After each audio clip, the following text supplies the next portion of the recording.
रामभाऊ इकडे.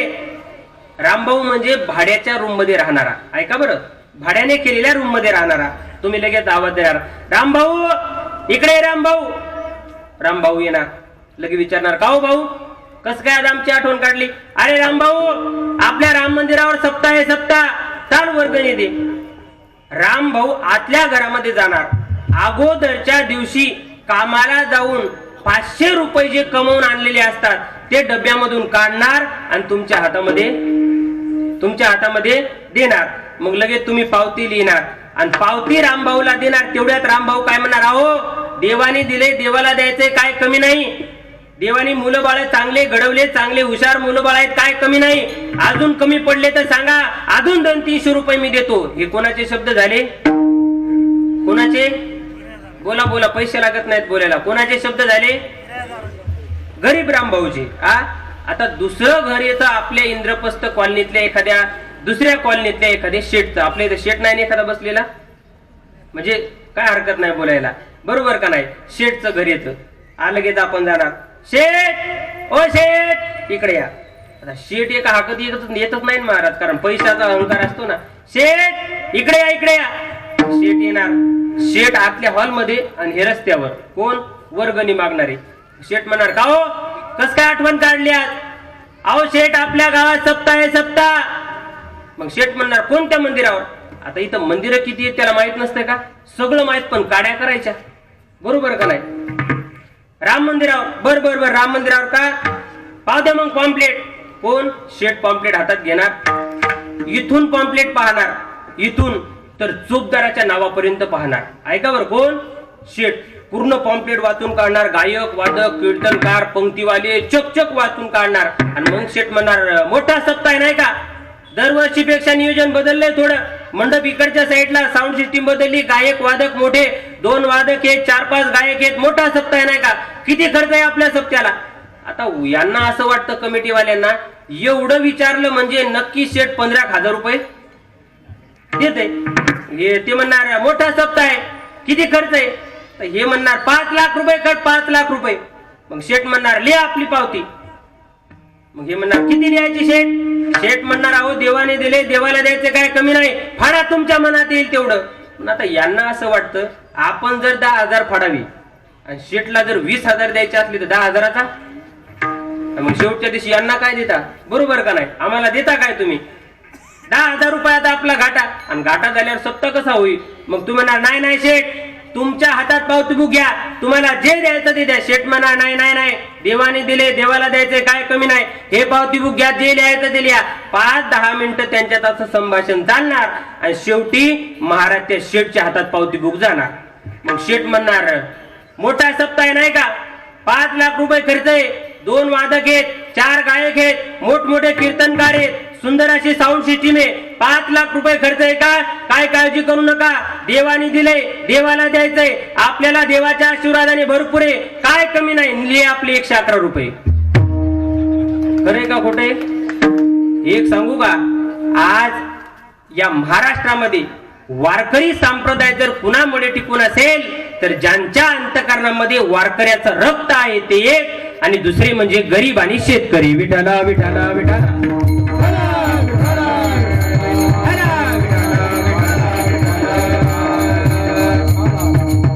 आज सेवा कुणाला करावीशी वाटत नाही हो. काय झालं, एक अतिशय श्रीमंत माणूस, ऐका बरं, अतिशय श्रीमंत माणूस आणि पंढरपूरला निघाला. आता आपण सुद्धा पंढरपूरची वारी करतो. कोण कोण पंढरपूरला गेले? हातवर करा बरं एकदा, पाव द्या बरं. वा वा वा, जोरदार एकदा टाळी वाजवा सर्वांसाठी महाराज. तुम्ही तर मस्त खेडेगावापेक्षा भारी भरली महाराज. खेडेगावातले तरी अर्धे पण जात नाहीत, पण तुम्ही तर जवळपास 80% लोकांनी पंढरपूर पाहिलंय. ऐका, एक अतिशय श्रीमंत माणूस, ऐका बरं, सेवा सांगतोय, सेवा, माझ्याकडे लक्ष द्या. पंढरपूरला निघला आणि जसा पंढरपूरला निघला, बॅग वगैरे भरली, पत्नीने सांगितलं, हो तुम्ही कुठे चालले? ऐका, माझ्याकडे लक्ष द्या. कुठे चालले म्हणे? त्यांनी सांगितलं, मी पंढरपूरला चाललो. बर बर बर म्हणे, पंढरपूरला चालले का? मग एक काम करा म्हणे, तुम्ही सोबत पैसे किती चालवले? काय म्हणली पत्नी? काय कळते तुम्हाला? काय सांगतो माय मावल्या, झोपल्या का तुम्ही? नाही ना? एवढे भग लाईट लावली, झोपलं की डायरेक्ट उठवणार आहे बरं मी, डायरेक्ट जागेवर. त्याच्यामुळे लाईट लावायला लावली, म्हणजे झोपायला नको कोणी. बॅग वगैरे भरली दारात आला भागवत महाराज, दारात आला. आणि जसा दारात आला पत्नीने सांगितलं, अहो कुठे चालले म्हणे तुम्ही? त्याने सांगितलं मी पंढरपूरला चाललो म्हणे. आता मला अडवू नको, 40 वर्ष झाले म्हणे आतापर्यंत पंढरपूरचं तोंड पाहिलं नाही, आता मला पंढरपूरला जायचं म्हणजे जायचं म्हणे. पत्नी म्हणे मी नाही म्हटले कधी, तुम्ही जायचं तर 18 दिवस नाही, तुम्ही 28 दिवस जा म्हणे. पण एक काम करा, तुम्ही पंढरपूरला चालले मला मान्य आहे, पण सोबत पैसे किती चालवले? काय म्हणे? सोबत पैसे किती चालवले? त्याने सांगितलं मी 10,000 रुपये चालवले. 18 दिवस राहायचं म्हणल्यावर 10,000 रुपये खेळणे भांडे आणण्यासाठी लागतात. बरोबर. ती म्हणे ऐका, 10,000 रुपये न्या, अजून मी 5,000 देते म्हणे. काय म्हटली ती? 5,000 देते, 15,000 न्या, पण 1 रुपया सुद्धा कधी कुणाला दान द्यायचा नाही. त्याने सांगितलं ऐक, आपल्या वाडवडिलांची परंपरा मोडली तरी चालेल, पण तू जे सांगितलं ते वचनानं मोडी. तू सांगितलं ना, आता मी 1 रुपया सुद्धा देत नसतो. महाराज ऐका बरं, सेवा सांगतोय, सेवा कोणाला करावीशी वाटत नाही. पंढरपूरला निघला, मुक्काम दर मुक्काम पंढरपूरला पोहोचला. वेळ कमी असल्यामुळे लवकर गेला. जसा पंढरपूरमध्ये पोहोचला, एका धर्मशाळेमध्ये बॅग ठेवली. जशी बॅग ठेवली आणि स्नान करण्यासाठी कुठे गेला? कोणती नदी आता? मला वाटलं म्हणता का इंद्रायणी. म्हणजे तुम्ही आहेत जागेवर. चंद्रभागेवर स्नान करण्यासाठी टॉवेल वगैरे घेतली आणि महाराज चंद्रभागेवर गेला. जसा चंद्रभागेवर गेला, आपले कपडे काढले, पाण्यामध्ये गेला, पाण्यामधून बाहेर आला आणि अंगावरचे कपडे घातले, तेवढ्यात त्याच्याकडे पंढरपूरचा वासुदेव आला. ओ 1 रुपया दान द्या म्हणे, 1 रुपया दान. महाराज याने 1 रुपया मागितला की याला कुणाचं ध्यान आलं? कुणाचं ध्यान आलं? बायकोचं. बायकोनं काय सांगितलं होतं? 1 रुपया सुद्धा द्यायचा नाही. याने सांगितलं का वासुदेवा कुणाचं दान मागता तुम्ही? त्याने सांगितलं मी आळंदीच्या ज्ञानोबारांचं दान मागतो. आळंदीच्या ज्ञानोबाला, देवगावच्या तुकारामाला, सासवडच्या सोपान काकाला दान पावलं. याने सांगितलं वासुदेवा मी तुम्हाला 1 रुपया द्यायला तयार आहे म्हणे. काय म्हणे तो? 1 रुपया द्यायला तयार आहे. पण काय झालं, सर्व पैसे म्हणे मी माझ्या रूम मध्ये ठेवून आलो धर्मशाळेत. तुम्हाला जर 1 रुपया पाहिजे असेल तर तुम्ही कुठे या? धर्मशाळेत या म्हणे. महाराज वासुदेव म्हणजे काय आपल्या गावातला वासुदेव नव्हता ना तो वासुदेव म्हणजे पंढरीचा पांडुरंग परमात्मा. सांगितलं ठीक आहे जा म्हटले. महाराज त्यानं कपडे वगैरे घातले आणि जसे कपडे घातले धर्मशाळेत आला. धर्मशाळेचा दरवाजा उघडला, आतमध्ये गेला, आतून दरवाजा लावला आणि मोठ्यानं हसायला लागला. वा फसवलं ना म्हणे वासुदेवाला. आता कसं काय हो? 1 रुपया घ्यायला कुठं यायला सांगितलं होतं शिंदे साहेब? कुठं यायला? धर्मशाळेत. पण मोठ्याने हसायला लागला. 1 रुपया घ्यायला धर्मशाळेत यायला सांगितलं, पण धर्मशाळेचं नाव नाही सांगितलं, धर्मशाळेचा नंबर नाही सांगितला, रोड नाही सांगितला, गल्ली नाही सांगितली. आणि पंढरपूर काय लहान आहे का महाराज? आणि वारीच्या टायमाला कोणाला मेळ लागतो का? एवढं मोठं पंढरपूर, 1 रुपयासाठी कोण माझा शोध घेणार? दरवाजा लावला आणि मोठ्याने हसायला लागला. वा फसवलं म्हणे वासुदेवाला. तेवढ्यात दरवाजा वाजला. कोण? आळंदीच्या ज्ञानोबाला, देवगावच्या तुकारामाला, सासवडच्या सोपान काकाला दान पावलं.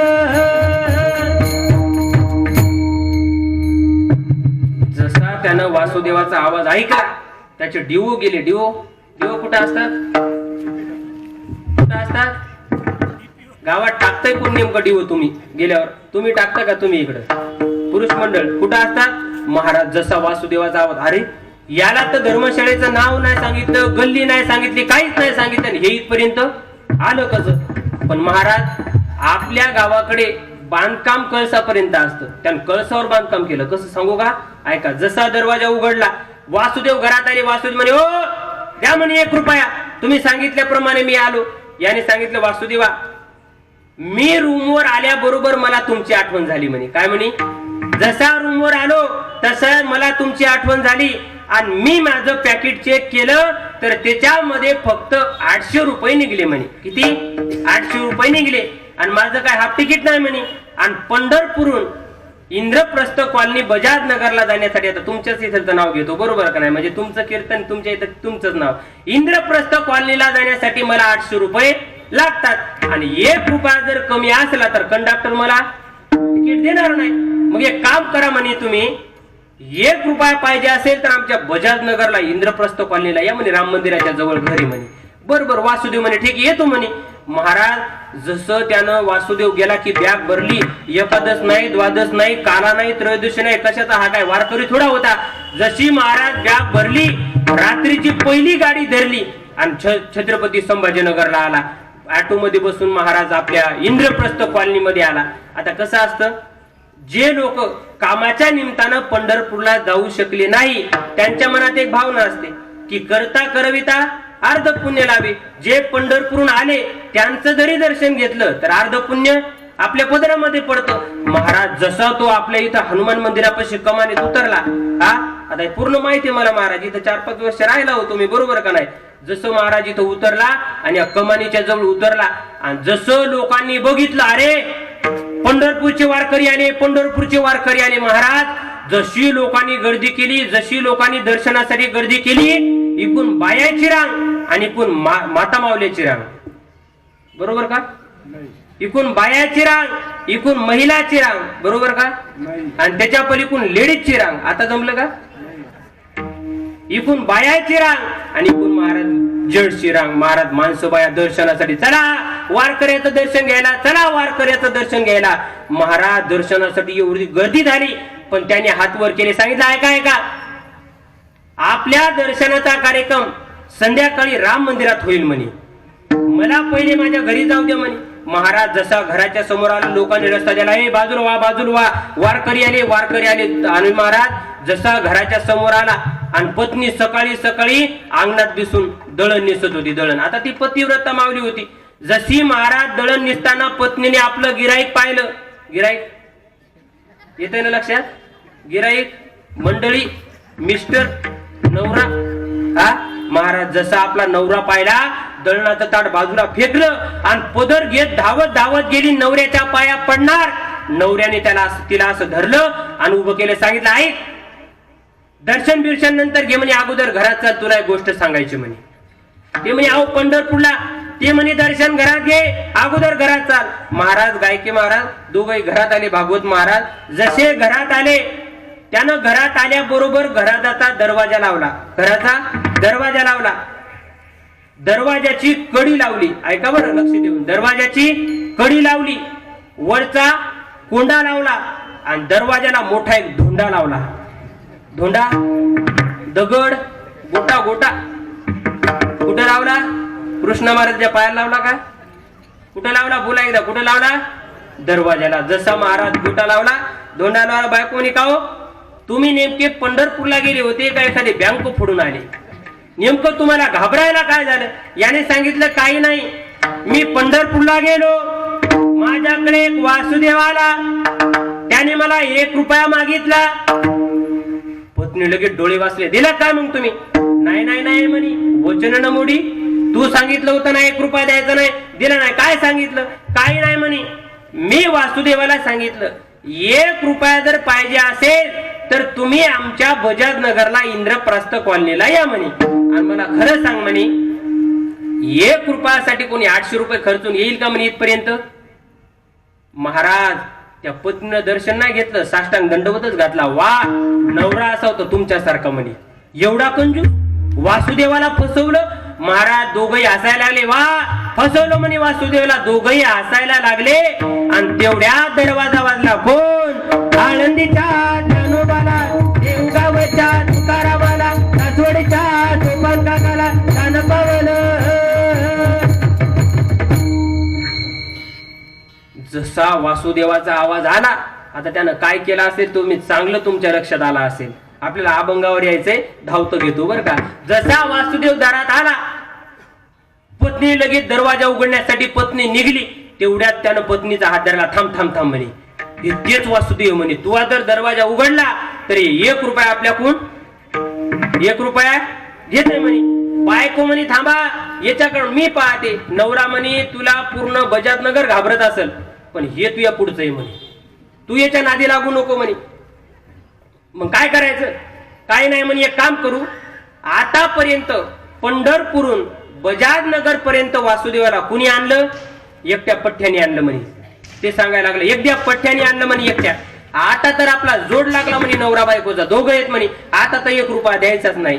महाराज दोघा ठरलं मग करायचं काय? त्याने सांगितलं काही नाही, पंढरपूर मध्ये मला एक नवस धोतर भेटलंय म्हणे, कोरच धोतर आहे. एक काम कर म्हणे, मी असं घरात झोपतो, ऐका बरं का, फक्त डोळ्यासमोर आणा. मी असं झोपतो म्हणे आणि माझ्या अंगावर पांढरं धोतर टाक. कळते तुम्हाला विषय कोणीकडे चालला? जास्त खाली येऊन बोलू नका, इथे एखादं मरल एखादं महाराज. असं झोपलं ते, मी झोपतो म्हणे आणि माझ्या अंगावर पांढरं धोतर टाक. आणि जसे वासुदेव घरात आले, माझ्या छातीवर डोकं आपटू आपटू रडायचं आणि एवढंच म्हणायचं, कधी नाही पंढरपूरला गेले आणि आल्या आल्या मेले. काय म्हणायचं? कधी नाही पंढरपूरला गेले आणि आल्या आल्या मेले. महाराज तिने अर्धा घंटा प्रॅक्टिस केली ना महाराज. कधी नाही पंढरपूरला गेले, आले आले मेले, आले आले मेले. तेवढ्यात परत दरवाजा आवरला. ओ आळंदीच्या ज्ञानोबाला, देवगावच्या तुकारामाला, राजवाडीच्या नोबांदागाला ज्ञान पावलं. ते असं झोपलं, आहे का बरं, डोळ्यासमोर आणा आता. ते असं झोपलं आणि पत्नीने दरवाजा उघडला महाराज. जसा दरवाजा उघडला आणि पत्नीने वासुदेवाला पाहिलं की त्या बायकोनं चालू केलं, काय सांगा तुम्हाला वासुदेवा.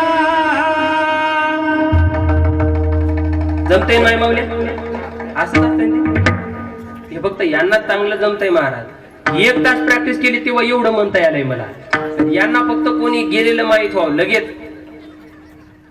काय सांगा तुम्हाला वासुदेवा. वासुदेव म्हणे बाई टाइम भरपूर झालाय, उगं बोंबलू नको म्हणे, पटकन सांग काय झालं. ती म्हणे वासुदेवा कधी नाही पंढरपूरला गेले, आल्या आल्या मेले. आल्या आल्या मेले महाराज, आले आले मेले. कधी नाही पंढरपूरला गेले, आले आल्या मेले, आले आले मेले. अशी वार्ता पूर्ण महाराज आपल्या बजाज नगरला, राजनगावला, वडगाव, कोलाटीला संपूर्ण ठिकाणी गेली. आणि लोक चर्चा करायला लागले, चला कधी नाही पंढरपूरला गेले आणि वारकरी आले आले मेले, आले आले मेले. आणि सर्व त्याच्या अंतविधीसाठी आले. ऐका बरं, अंतविधीसाठी आले आणि अंतविधीसाठी त्याला असं घरात झोपवलं. भरपूर लोक रडायला लागले आणि ते वासुदेव असे घरात गेले. ऐका बरं, त्या बाईच्या घरात गेले आणि वक्तडक तोंड करून बसले. कसं? इथं तुमचं कोणाचंच नाही तसं, एवढं वक्तडक तोंड. ज्याच्या तोंडावर 12 वाजले असे वासुदेव घरात गेले आणि वक्तडक तोंड करून एका कोपऱ्यात बसले. ती बाई मग त्या वासुदेवाच्या जवळ गेली, म्हणे वासुदेवा तुम्हाला दान देणारे आल्या आल्या, म्हणा त्याला पैसे लागत नाहीत, तुम्हाला दान देणारे आल्या आल्या. नाही तर तुम्ही जोपर्यंत म्हणत नाही तोपर्यंत कीर्तनच पुढे चालणार नाही. जाऊ द्या, 4 वाजू द्या महाराज. कधी नाही पंढरपूरला गेले ना, आल्या आल्या मेले. महाराज तिनं वासुदेवाच्या जवळ गेले, म्हणजे वासुदेवा तुम्हाला दान देणारे आल्या आल्या मेले. मग तुम्ही काय करता म्हणे आता? जा म्हणे तुम्ही पंढरपूरला. वासुदेव म्हणे बाई मी पंढरपूरचा वासुदेव म्हणे, याचं काळं पांढरं केल्याशिवाय जात नाही म्हणे. आता तू काळजीच करू नको म्हणे, आता काटाच काढतोय. 1 रुपया देत कसं नाही ते मी पाहतो महाराज. जसं महाराज त्याने वासुदेव घरात बसले आणि एक आजी आंघोळ घालण्यासाठी पाणी ठेवावं लागतं. एक म्हातारी आतमध्ये गेली आणि पाणी ठेवलं. आणि जसं पाणी ठेवलं तसं त्या आजीने आवाज दिला, चला चला म्हणे, टाइम भरपूर झालाय, लोक भरपूर आले, मड्याला बाहेर घ्या म्हणे आणि नाव घाला म्हणे लवकर त्याला. जसं पाणी टाकायला आवाज दिला, वासुदेव तिथून उठले आणि त्या बाईच्या जवळ गेले आतमध्ये किचन मध्ये. आणि त्या हांडा असतो ते पातेल्यात हात घातला आणि वासुदेव म्हणे बाई याला कोमट पाण्याने काहीच होणार नाही म्हणे, पाणी चांगलं उकळू द्या म्हणे. कारण यानं 15 दिवस नुसते बिस्किटच गोळा केले, ताट गोळा केले, धोत्र गोळा केले, रुमाल गोळा केले. यानं 15 दिवस आंघोळीचा आणि याचा साबणाचा मेळच नाही म्हणे.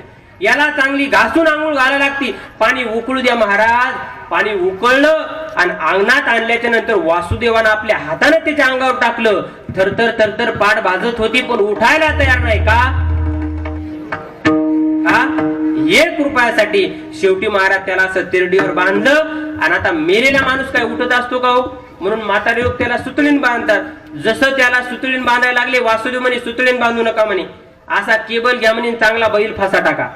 कारण हे जर उठलं तर 2-3 म्हातारी मरतात. महाराज त्याला असं खांद्यावर घेतलं, राम नाम सत्य मेरा नाही जिताई महाराज त्याला सरणावर ठेवलं. त्याच्या पोराच्या हातामध्ये एक बांबू दिला अग्निराव देण्यासाठी, आणि अग्निराव देण्यात तेवढ्यात वासुदेवाने सांगितले थांबा म्हणे, मी पंढरपूरचा वासुदेव म्हणे, माझ्या जर हातानं पेटवलं तर परत त्याला जन्मच नाही. वासुदेवानं टेंबा हातात घेतला, पाहता काय पायापून पेटवलं महाराज त्याला. जसे पाय जळायला लागले, पाय असे खोरायला लागलं, पण उठायला तयार नाही. का 1 रुपयासाठी. शेवटी वासुदेवाला दया आली आणि वासुदेवाने आपलं तोंड त्याच्या कानाच्या जवळ नेलं आणि त्याच्या कानात सांगितलं, हे भल्या माणसा, अरे 1 रुपयासाठी जीव देतो का तू? 1 रुपयासाठी मरणाचं नाटक करतो, पण तुझ्या घरातले, दारातले, तालुक्यातले, जिल्ह्यातले लोक तुझ्यासाठी रडतात. अरे 1 रुपयासाठी जीव देतो का? माझा 1 रुपया सुटला, ते सरणातून बाहेर आलं म्हणे, वासुदेवा तुमचा 1 रुपया सुटला तर हा बिपठ्या उठला. मला खरं सांगाय कशामुळे झालं? फक्त कशामुळं? 1 रुपयासाठी. म्हणून ऐका, या जगामध्ये प्रत्येकाला मला सर्व मिळावं अशी इच्छा प्रत्येकाची आहे, पण सेवा करण्याची इच्छा कुणाचीच नाही. विठाला विठाला विठाला.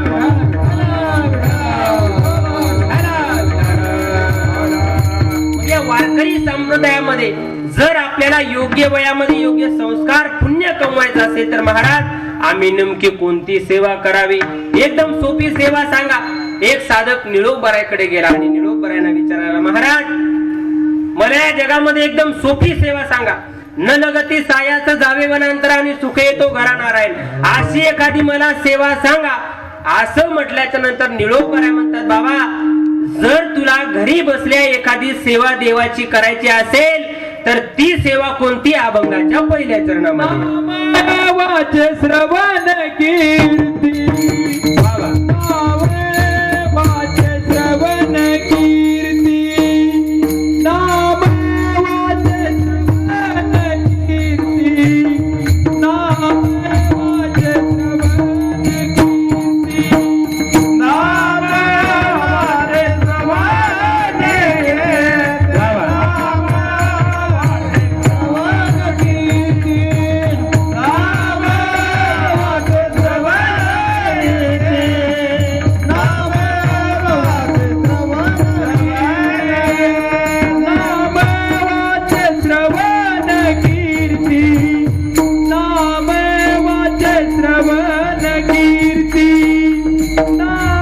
वाचे श्रवण कीर्ती, नाम वाचे श्रवण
अभंगाच्या पहिल्या चरणामध्ये सेवा सांगतात. सोपी सेवा कोणती? नामवाचे श्रवण कीर्ती आणि पाऊले चित्ती समान.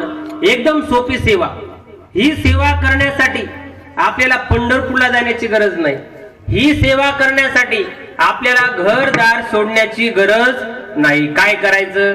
नामवाचे सकाळी उठल्याच्या नंतर सुंदर असं ब्रह्म मुहूर्तावर उठायचं. 9 वाजल्याच्या नंतर नाही. ती सेवा कोणत्याच कामाची नाही. जर खरं ऐका बरं, आपल्या जीवनामध्ये काय चुकतं सांगू का? आपण आपलं नित्य कर्म जरी प्रामाणिकपणे केलं तर मला असं वाटतं दुसरी सेवा करण्याची गरज नाही. काय म्हणणं आहे तुमचं? आपलं नित्यकर्म. देवे दिला देह भजना गोमटा आणि तोया झाला पाटाबाधिकेता. उद्धार करण्यासाठी जास्त गाथा पाठ करण्याची गरज नाही. एक प्रमाण आणि या प्रमाणाला आधारित जर जीवन असेल तर कलियुगा माझे करावे कीर्तन आणि तेने नारायण देईल भेटी. फक्त आपलं नित्यकर्म प्रामाणिक असलं पाहिजे महाराज. नित्यकर्म सकाळी 4 वाजता उठायचं. पण आपलं असं होतं, आपल्याला फक्त वाटतं की मी वाईट कर्म करतोय आणि मला कोणीच बघत नाही. आता एखाद्या ठिकाणी माणूस एकटा असतो, वाईट कर्म झालं की माणूस इकडं तिकडं बघतो आणि मनात विचार करतो, अरे मी तर वाईट कर्म केलं पण मला कोणी बघितलं नाही. पण एक सांगू, जिथं कोणीच बघत नाही तिथं जगाचा मालक बघत असतो महाराज. आणि एकदाच एक गोष्ट लक्षात ठेवा, लाख लोकांनी आपला विरोध करू द्या, आपलं कोणी काहीच वाकडं करू शकत नाही. ऐका बरं, लाख लोक आपल्या विरोधात जाऊ द्या, आपलं कोणीच काहीच वाकडं करू शकत नाही. पण लाख लोक सोबत असू द्या, पण देवाने आपला विरोध करू द्या, या जगात तुम्हाला कोणीच वाचवू शकत नाही. ही गोष्ट तेवढी महत्वाची. म्हणून जर प्रामाणिक वागायचं असेल तर एकदाच लोकांसोबत प्रामाणिक नाही वागले तरी चालेल, पण देवासोबत कधी विश्वासघाताची वागणूक कधी करायची नाही. आपलं काय चुकतंय? लोक आम्हाला म्हणतात, महाराज अहो आम्ही जेवणाच्या अगोदर देवाला नैवेद्य ठेवतो, सगळं ठीक करतो, पण महाराज आमच्या जीवनामध्ये वाईट दिवस काय येतात? पण एक सांगू का, आता आपल्या जीवनामध्ये जे वाईट दिवस येतात हे आत्ताचे वाईट दिवस नाहीत, तर पूर्वी जन्मामध्ये आपण जे काही पाप केलंय ते पाप आपल्या या जन्मामध्ये आपल्याला भोगावं लागतं. म्हणून असं म्हणतात, ये जरूरी नाही की हर दिन इंसान मंदिर जाए. ऐका बरं, ये जरूरी नहीं कि हर दिन इंसान मंदिर जाए, लेकिन कर्म ऐसा होना चाहिए इंसान जहां भी जाए वहां मंदिर बन जाए. असं कर्म माणसाचं असलं पाहिजे महाराज. म्हणून जर आपल्याला आपलं वैयक्तिक जीवनामध्ये जर परमार्थ घडून आणायचा असेल तर आपलं प्रामाणिक कर्म चांगलं केलं पाहिजे. म्हणून असं म्हणतात, जगी जीवनाचे सार घ्यावे जाणूनी सत्वर, जैसे जाचे कर्म तैसे फळ देतो ईश्वर. जैसे जाचे कर्म तैसे फळ देतो ईश्वर. क्षणिक सुखासाठी आपुल्या होतो कोणी नीती भ्रष्ट, कोणी त्यागी जीवन आपुले दुःख जगी करण्या नष्ट. देह करी जे जे काही, देह करी जे जे काही, आत्मा भोगितो नंतर. जैसे ज्याचे कर्म तैसे फळ देतो ईश्वर. जैसे ज्याचे कर्म तैसे फळ देतो ईश्वर.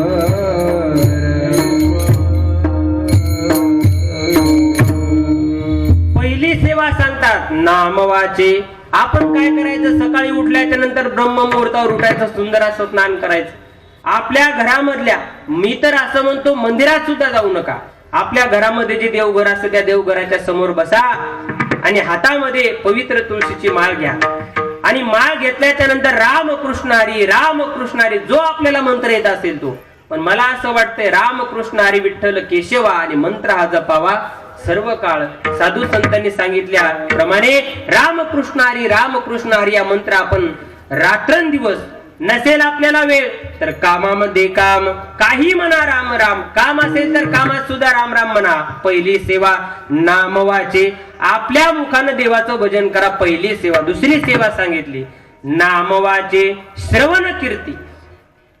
सकाळी सकाळी उठल्याच्या नंतर ज्या वेळेस आपण मायमावल्या स्वयंपाक करता, आपण टीव्हीवर बऱ्याच घरामध्ये स्वयंपाक करत असताना, काम करत असताना गाणी लावल्या जातात, बरोबर. पण या उलट आहे का, स्वयंपाक करत असताना तुम्ही एखादी माऊली ज्ञानोबाऱ्याची सिरियल लावा, नाहीतर एखाद्या स्वामी समर्थांचा असेल, गजानन बाबाचा असेल, प्रभू रामचंद्राचा असेल जप लावा, किंवा सकाळी सकाळी भावगीत, संत गीत ऐका. आपल्या कानावर जे साधू संतांचे शब्द पडतात ते आपल्या कानाच्या द्वारे आपल्या अन्नामध्ये जातात आणि आपल्या घरातलं अन्न हे अन्न नाही राहत तर ते साक्षात प्रसाद होतं. आणि प्रसाद सेवन केला की साधू म्हणतात प्रसादे सर्व दुःखानाम. प्रसाद सेवन केल्याच्या नंतर दुःख निघून जातं. म्हणून श्रवणे कीर्ती, आपण चांगलं श्रवण करायचं. दुसरी सेवा नामवाचे श्रवण कीर्ती आणि तिसरी सेवा पाऊले चित्ती समान. त्या भगवंताचे पाय आपल्या अंतकरणामध्ये धारण करा. अशा 3 सेवा माणसाने केल्या पाहिजे. मग त्या सेवकाने विचारलं, महाराज नामवाचे श्रवण कीर्ती आणि पाऊले चित्ती समान या 3 सेवा जर मी माझ्या आयुष्यामध्ये केल्या तर या सेवेचा फायदा काय? अभंगाच्या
एकदा टाळी वाजवा महाराज सर्वांसाठी.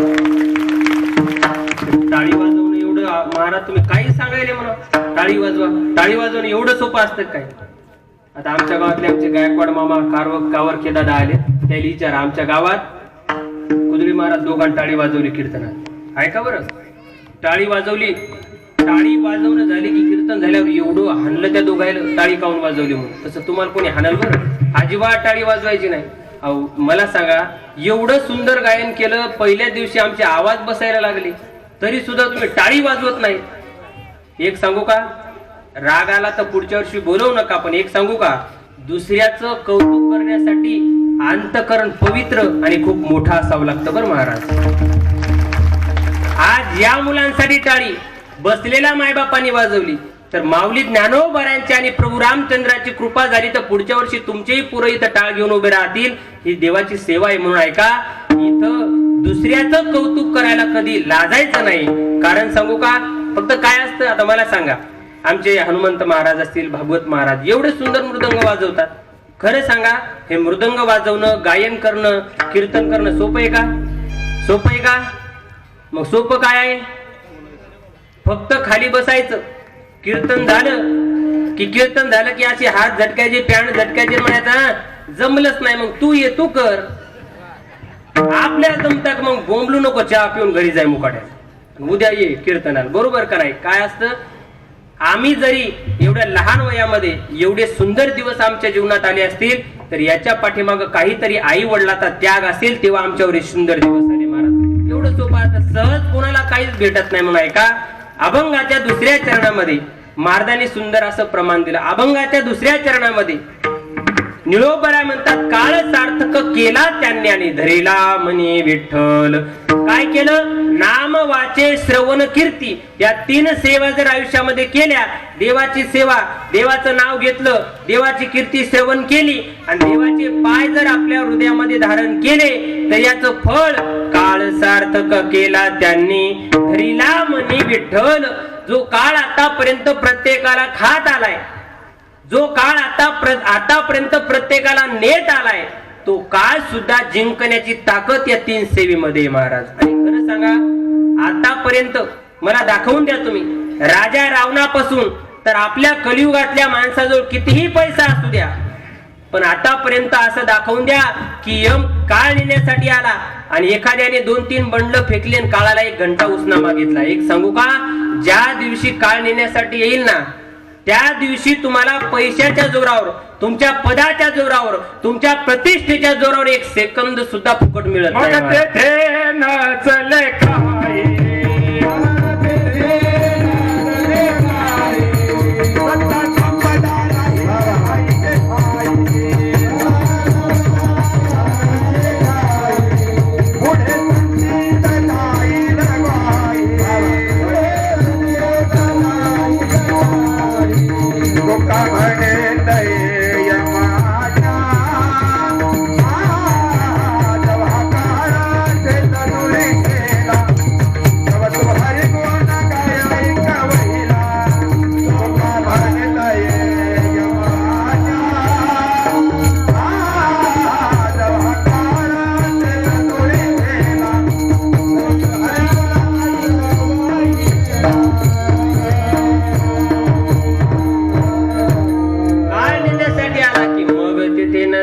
काही महाराज काळा तुम्ही हो समजायले काय, मी नगराध्यक्ष आहे. काळ सांगील तू तुझ्या घरचा नगराध्यक्ष, मी सरपंच आहे. काळ म्हणतो मला काय सांगायला, इथं देवाचं काळ ऐकत नाही तर आपल्यासारख्याचं काय ऐकणार म्हणून ऐका. आपण फक्त म्हणत असतो, आपण फक्त म्हणतो की काळ आल्याच्या नंतर माझी आई वाचवेल, माझा बाप वाचवेल, माझी बहीण वाचेल, माझा भाऊ वाचवेल. पण एक सांगू का, काळ आल्याच्या नंतर महाराज आपल्याला कुणीच वाचवू शकत नाही. कबीरदास महाराज सांगतात ऐका, माँ कहे बेटा मेरा है, बाप कहे बेटा मेरा है, ना माँ का बेटा ना बाप का बेटा, ये तो जन्म देने का नाता है. भाई बहे बहन मेरी है, बहन कहे भाई मेरा है, ना भाई बहन का ना बहन भाई के, ये तो रक्षाबंधन का नाता है. सास कहे जवई मेरा है, ससुरा कहे जवई मेरा है, ना सास का जवई ना ससुरे का जवई, ये तो लड़के देने का नाता है. कबीर कहे कमाल मेरा है, कमाल कहे कबीर मेरा है, ना कबीर कमाल का ना कबीर कमाल का, ये तो हरि भजन गाने का नाता है. गाया नगर का सौदागर, तुझे अपने वतन में जाना है. तू काया नगर का सौदागर, तुझा ना भरोसा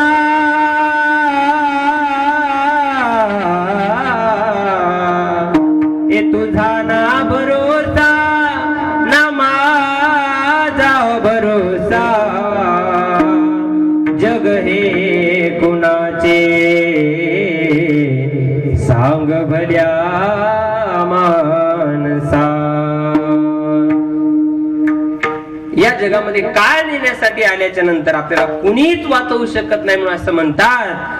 कसमे वादे प्यार वफा सब बातें हैं बातों का क्या, कसमें वादे प्यार वफा सब बातें हैं बातों का क्या, कोई किसी का नहीं जगत में, कोई किसी का नहीं, ये झूठे नाते हैं नातों का क्या, कसमें वादे प्यार वफा सब बातें हैं बातों का क्या. म्हणून या जगामध्ये जेव्हा काळ नेण्यासाठी येईल ना त्या दिवशी आपल्याला कोणीच वाचवू शकत नाही. मग या जगात जर काळापासून आपल्याला कोण वाचवणार असेल तर तो म्हणजे पंढरीचा पांडुरंग परमात्मा. आणि त्याचं सुंदर असं भजन करायचं. 2 मिनिटं सर्वांनी हातवर करा. एकदम सरळ सरळ एकदम सरळ. असे जर केले तर कोरोनाची पुढची लाट आली की तुमचा नंबर आहे बरं का. एकदम सरळ हातवर करा. एकदम सरळ. सर्वांनी भजन करायचं. आपापल्या मायबापाची शपथ हातवर करा. एकदम सरळ. राहू दे आता रात्रभर. नाही पहिले 10:15 वाजले आहे का. सर्वांनी भजन करा. आता थोडासा बेस कमी करा आणि आवाज द्या विकू द्या सर्वांनी. तुले हरी का नाम विठ्ठल पांडुरंगा.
हार दिसतोय का तुम्हाला. हे आपल्या वारकरी संप्रदायाचं वैभव आहे महाराज. आता खरं सांगा तुमच्या कमिटीने एवढा सुंदर हार घातला. माझा सासरा तरी घालेल का हो माझ्या गळ्यात. हा घालेल का नाही पुढचा विषय होईल का नाही. कारण कलियुग लागले महाराज. कलियुगामध्ये फार अवघड झाले लग्नाचं महाराज. हा फार अवघड झाले. 5 मिनिटांमध्ये सांगतो कमळे महाराज बरं का. झालंय आपलं कीर्तन. बरोबर आपल्याला 5 मिनिटांमध्ये थांबायचं. काय झालंय कलियुग लागलंय महाराज. या कलियुगामध्ये सर्व गोष्टी बदलत चालल्यात. काय काय बदललं. आज सर्वात जास्त परेशान कोण असतील तर पोरायचे मायबाप. बरोबर जुळच ना महाराज कुठं. का कारण मुलीच्या मायबापाच्या अपेक्षा आसमानाला टेकल्या. आता आम्ही काही घरी गेले की आम्हाला म्हणतात, महाराज आमच्या पोरीला चांगला नवरदेव शोधा. आम्ही पुढं काही बोलायच्या अगोदर पोरीची माय अशी आडवी येते. कांबळे बाबा, पोरीची माय, तुम्हाला काय ताईला काय सांगायचं काम आहे, तुम्ही याच्यातलेच आहेत, बरोबर कराय. अशी पोरीची माय येते आणि पोरीची माय म्हणते, महाराज तुम्ही जर आमच्या पोरीला पोरग पाहत असाल तर ते पोरग कसं असलं पाहिजे ऐका. 10 एकर जमीन असली पाहिजे, शेतात 2 विहिरी असल्या पाहिजेत, घरी 1-2 ट्रॅक्टर असलं पाहिजेत, घरी 2-3 टू व्हीलर गाड्या असल्या पाहिजेत, मुलगा सरकारी नोकरीला शहरात असला पाहिजेत, लाख रुपये महिन्याची पेमेंट आली पाहिजेत, मुलगी शेतात जाणार नाही आणि होता वस्तूवर नवरदेवाचे मायबाप मेलेले पाहिजेत. बरोबर आहे का नाही? असंच चालू आहे म्हणून तर सगळे महाराज नवरदेव नापास व्हायला लागले. बरोबर का नाही? एक सांगू, तुमचा मुलगा समजून शेवटचे 5 मिनिटं ऐका. आपण आपल्या मुलीला तळ हाताच्या फोडासारखं वाढवलं. तुमचा भाऊ समजून, तुमचा मुलगा समजून ऐका. ज्या पोरीला तुम्ही तळ हाताच्या फोडासारखं वाढवलं, त्या पोरीचा हात ज्या पोराच्या हातात देता मी म्हणणार नाही पैसा पाहू नका, पण तळ हाताच्या फोडासारखं वडवलेल्या पोरीचा हात ज्या पोराच्या हातात देता, जसा त्याचा पैसा पाहता तसं त्या गाळमध्ये पवित्र तुळशीची माळ आहे का बघा. तुमच्या मुलीचा संसार सुखी झाल्याशिवाय राहणार नाही महाराज. पण आज आपल्याला टाळी वाजवायला छान वाटतं, पण घरी गेल्या सोयरिकेसाठी फोन आला की हेच विचारतो आपण. बरोबर का नाही? पण ऐका, अहो आपण आपल्या मुलीचा संबंध करा, आपल्या मुलीचा सौदा करू नका.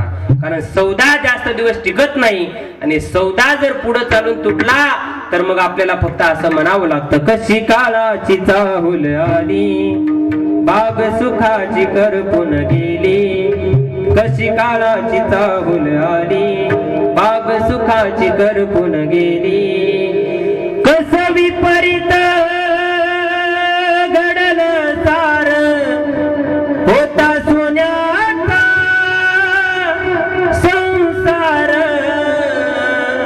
राजा राणीचा दरबार, माया मंदिर हालले, लागे कळस फुटाया,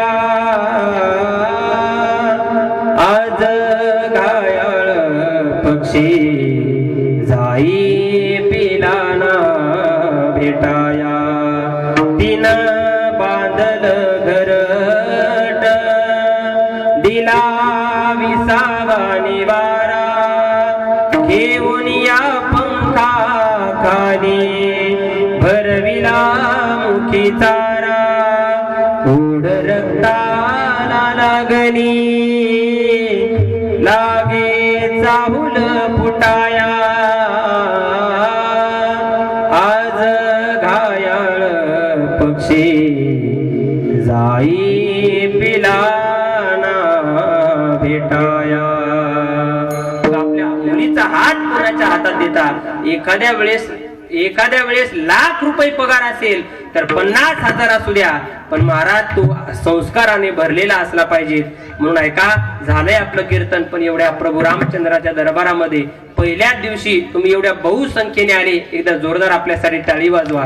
कारण कांबळे बाबा काय असतं, कांबळे महाराज, सप्ताह आपण मंडप लावू शकतो, कीर्तनकार बोलवू शकतो, पण यांना कुठून बोलवायचं. पहिल्याच दिवशी तुम्ही एवढ्या बहुसंख्येने उपस्थित आहात, याचा अर्थ तुम्हाला प्रभू रामचंद्राच्या बद्दल तुमच्या अंतःकरणात दया आहे आणि प्रेम आहे. म्हणून ऐका, शेवटचा श्वास घेण्याच्या अगोदर आता रामनवमी आली महाराज, आणि त्या रामनवमीच्या दिवशी असेल किंवा नंतरच्या दिवशी असेल, आयुष्यात शेवटचा श्वास घेण्याच्या अगोदर मी तुम्हाला मुलगा समजून विनंती करतो, एकदा तरी मरणाच्या अगोदर आपण अयोध्येला जाऊन या महाराज. काय सुंदर असं भगवंताचं मंदिर बांधलंय.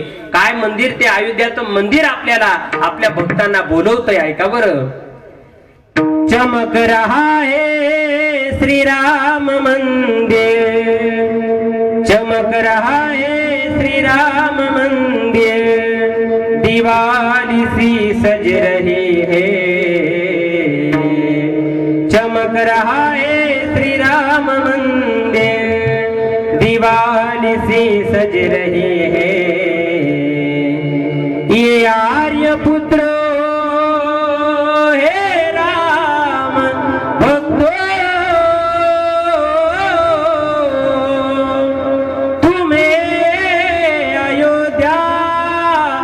बुला रही है,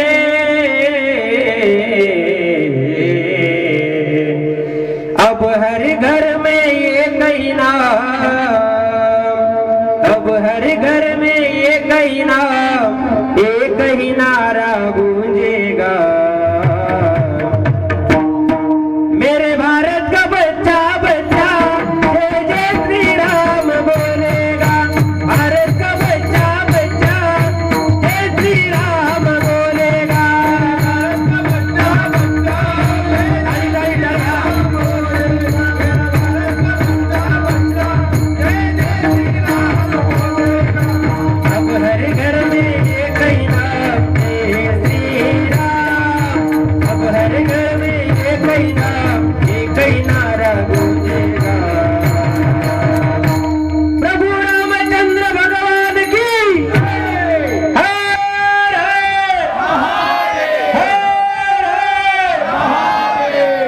मेरे भारत का बच्चा बच्चा जय जय श्री राम बोलेगा, भारत का बच्चा बच्चा जय श्री राम बोलेगा, भारत का बच्चा बच्चा जय श्री राम बोलेगा, भारत का बच्चा बच्चा जय श्री राम बोलेगा।